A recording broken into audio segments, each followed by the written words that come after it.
Over the past month, it's become very obvious that woke video game journalists absolutely despise the game Stellar Blade, and they will do anything in their power to try to destroy it. Whether that's attacking people that were excited to play the game, whether it's attacking fans, or whether it's generating enough controversy that eventually Sony decides to do something about it. And a few days ago is really when it hit a boiling point. When they came out and said, when Shift Up, the developer, said Stellar Blade will be uncensored in all regions. Well, it didn't take very long for video games journalists to get very, very upset about that. Stellar Blade's uncensored release shouldn't be a cause for celebration. You had the IGN France editor, go on a diatribe a few weeks ago about how, if you have attractive, good-looking women in video games, that can make ugly, fat, out-of-shape losers really want to hurt themselves. It's not okay. And then you saw the first little slip a few days ago when there was a literal graffiti, just random graffiti hard next to the R shop, right? R shop in-game. I think it's a repair shop. Roxanne owns it, something like that. And they got triggered because how dare you put hard and R next to each other? That could be racist. And Sony bent the knee. Sony decided, yeah, we need to get that out of there. It was unintentional, but, we really need to patch that out. That was the first little hint that maybe they would be willing to censor the game. And now, here we are. You can see, this is a video game. We've talked about it for a while. Stellar Blade, the main character of Eve, who, by the way, based on an actual model, they went in and scanned her, based on a real person. That's one thing the video games journalists hate, because they hate the fact that this woman is attractive. They hate the fact that the character is sexualized and that it's not a 500-pound transgender black lesbian in a wheelchair. But after promising that the game would be uncensored, that it wouldn't be touched, this is what we end up with. Before the day one patch, you have Eve right here. This is just one random outfit. Eve right here showing some cleavage. Obviously pretty high on the waist there with that outfit.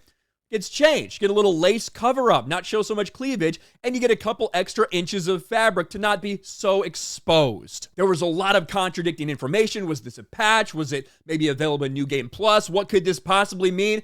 Well, now Stellar Blade, the director himself, has officially confirmed that yes, there is indeed censorship in this game. Stellar Blade censorship acknowledged by Shift Up. Yesterday, fans came forward surprised to see different versions of the holiday rabbit costume in Stellar Blade.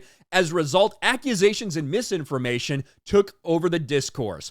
The first signs of censorship appeared online when users who received a physical edition noticed the holiday rabbit outfit was different after the game was patched. This was later thought to be a possible hoax, but no, it is the case. Reviewers who received a digital copy of the game were actually playing a 1.01 patch as opposed to the game as it was shipped. The transitional patch between original and the day one 1.02 patch appears to have been what censored the outfits. In the hours since Stellar Blade became available, more users have begun speaking out about the censorship and have been uploading videos of the uncensored outfit. There's footage of the director acknowledging the censorship. When asked, he gave a canned response claiming that the censored version is the intended version. And you actually have this translation here. Again, it's translated, so take it for what it is. We are aware of the issue. The version we ended up showing was a day one patch version. It's not an answer that will satisfy users. Anyway, internal discussions are ongoing. And now you have people that are furious that after Shift Up promised them something, they didn't deliver, that it's altered. And it's not just about a couple inches of fabric, right? As Grums points out, it isn't about a few inches of fabric. It's about the double standard in gaming, where Western studios get a pass on full frontal nudity, bare sex, and constantly shoving DEI on our faces, while Korean and Japanese games get the censorship boot. And it's true.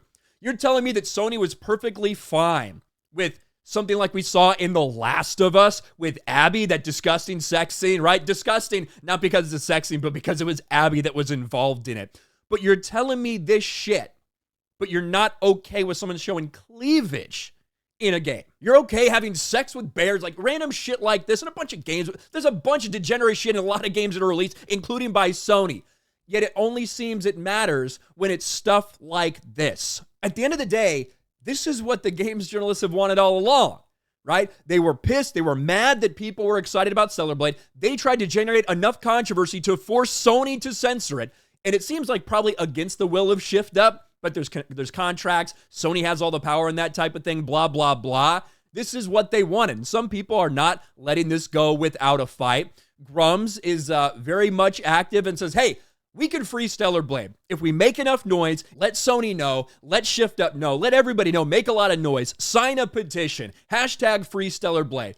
And maybe there can be some change that happens from that, right? Grums is putting the 8-step plan to free Stellar Blade, which includes, call them and cancel your PlayStation Network subscription if that's something you feel like doing. Tweet about it, share the petition, sign the petition that he does link down there for free Stellar Blade.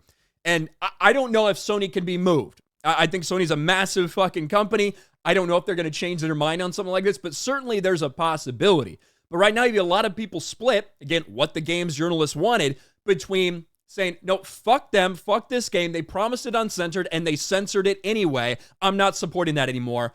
Versus, again, people saying it's pretty clear that Shift Up didn't want to do this, that Sony forced this upon them, and maybe we should fight to help them get the game that they actually wanted in the first place. Either way, there's a lot of different information coming out as people actually play the game. People have been able to play it for 12, 16 hours at this point in time, and they're trying to get a feel for it. What's changed? What hasn't changed? What did they break their promises on? All of these things. I know one thing is sure, one thing is certain, that the games journalists that wanted this to happen, that wanted people to cancel their pre-orders, that wanted people to not play the game, that didn't want it to get the attention it got, that didn't want it to get loved and celebrated, now it's just a massive controversy upon arrival. And I imagine woke video games journalists are probably pretty happy because they got, in a large part, exactly what they wanted. I'm sure they would love for this game to just not get released, period. But now instead, you've got a lot of infighting and a lot of criticism for this game that they already wanted to hate. What do you guys think about this? Let me know in the comments section below. Smash a like button, subscribe to the channel, ring the bell for notifications, share this video out there, and I'll talk to you later.